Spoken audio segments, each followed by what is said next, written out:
Anthony Caruso was an American character actor in more than 100 American films, usually playing villains, including the first season of Walt Disney's Zorro as Captain Juan Ortega. Life in career. Born in Frankfort, Indiana, Caruso was reared from the age of 10 in Long Beach, California. He made his film debut in Johnny Apollo. During his long career, Caruso often portrayed villains in supporting roles and bit parts. He often played people of different descents like Italians, Indians, Arabs, Persians, Mexicans, Latinos and Native American characters in his films. In some of his television roles, Caruso played sympathetic characters, like Ash, on an early episode of CBS's Gunsmoke. He guest-starred on two of Rod Cameron's syndicated series, City Detective and Coronado 9. In 1954, Caruso played Tiburcio Vasquez in an episode of Jim Davis's syndicated Western series, Stories of the Century.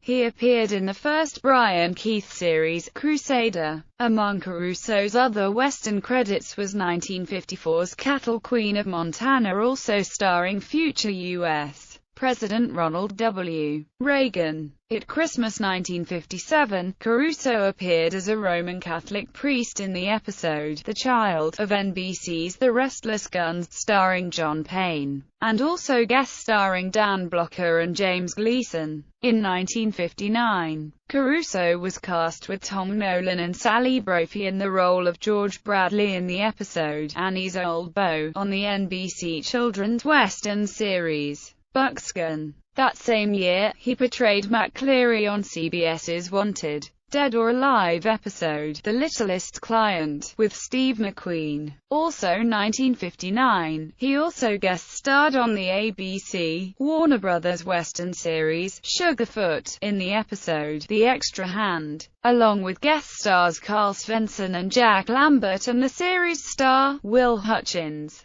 In 1960, Caruso played a Cherokee Indian chief White Bull in the episode The Long Trail of the NBC Western series Riverboat, starring Darren McGavin. In the storyline, a group of Indians are being moved by the river vessel, the Enterprise, rather than walking the Trail of Tears to their reservation in Indian Territory. Harry Lauter and Dennis Cross appear with Caruso in this episode. In 1961, he appeared twice on the ABC, Warner Brothers drama series, The Roaring Twenties, including the role of Lucky Lombardi in The Maestro. He was also cast with Will Hutchins in a second The Roaring Twenties episode entitled Pie in the Sky, early in 1961. He was cast as Velda in the episode Willie's Millionaire of the short-lived ABC adventure series, The Islanders, with Diane Brewster. Caruso guest-starred in an episode of the ABC Western series, The Travels of Jamie McFeeters,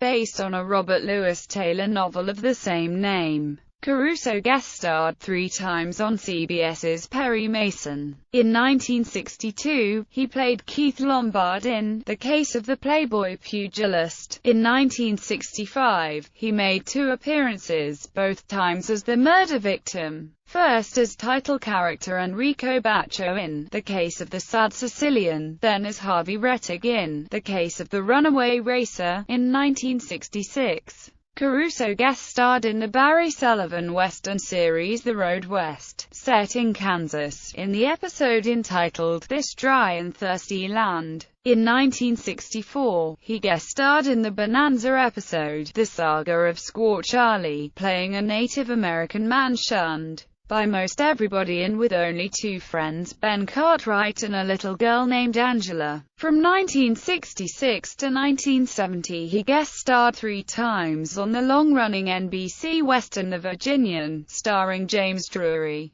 In 1965, he guest-starred on ABC's The Addams Family as Don Xavier Molinas. Some of his more memorable roles were that of the alien gangster, Bella Oxmix, in the classic Star Trek episode, A Piece of the Action, Chief Blackfish on the NBC series Daniel Boone, Mango in the film Tarzan and the Leopard Woman, Sengo in Tarzan and the Slave Girl, and Louis Ciavelli in The Asphalt Jungle. Caruso played the comical character of the Native American, Red Cloud, on the 1965 Get Smart episode, Washington 4, Indians 3. In 1970, Caruso made a guest appearance on the ABC crime drama The Silent Force in the episode, A Family Tradition. In 1974, he appeared in the final episode, entitled The Fire Dancer, of the ABC police drama Nagia. Caruso died 3 days before his 87th birthday in Brentwood in Los Angeles, California. His ashes were scattered into the Pacific Ocean.